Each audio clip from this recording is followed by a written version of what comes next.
অসীম সরকার বিজেপির বিধায়ক, তার বিরুদ্ধে 100টা এফআইআর হয়েছিল। মমতা ব্যানার্জির পুলিশ কী করেছে?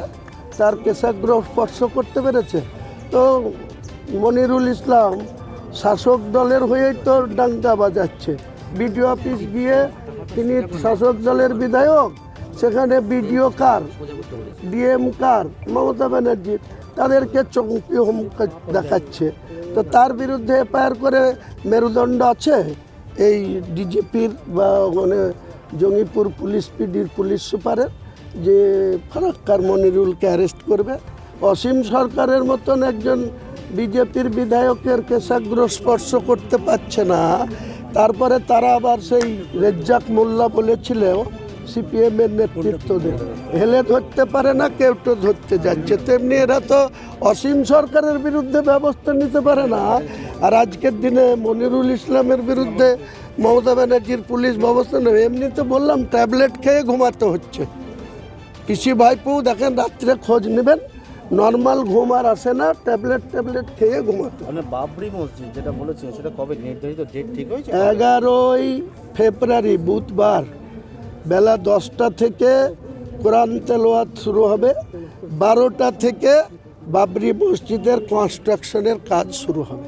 একদম ফাইনাল, একদম নির্ধারিত সময়। আপনারা যাবেন, আপনাদের ইনভাইট থাকলো, আপনারা গিয়ে দেখবেন। কেরলের একটা এজেন্সিকে দায়িত্ব দেওয়া হয়েছে, তারা ইঞ্জিনিয়ার, তার মেশিনারি তার আগেই নেমে যাবে। কাজ 11ই ফেব্রুয়ারি বুধবার থেকে কাজ শুরু তৈরি হবে, সেখানে দেখতে পাবেন। আমি এইটুকু বলতে পারি যে আমাদের সরকারে আসলে আমরা প্রথম হচ্ছে যিনি দিদি লক্ষ্মীর ভাণ্ডারে 1000 টাকা আর 1200 টাকা দেয়, এই বিভাজন রেখেছেন। যারা ভোট দিদিকে দেয় না তাদের দেয় 1200, আর যারা দিদিকে 80% ভোট দিয়ে সরকারে রেখেছে তাদের জন্য দেন 1000। আমরা আগামী দিনে ইলেকশনের এজেন্ডার মধ্যেই রাখবো যে প্রত্যেকটা মহিলাকে 3000 করে মাসে আমরা দেব, এবং 1,20,000 টাকার আবাসনের ঘর আজকাল কিচ্ছু হয় না। বালির যা দাম, পাথরের যা দাম, মিস্ত্রির যা দাম, তাতে 1,20,000 টাকায় কোনো একটা ছাদপাড়া ঘর হয় না। আমরা এটাও 1,20,000 থেকে বাড়িয়ে 2 লক্ষ টাকা রাখবো।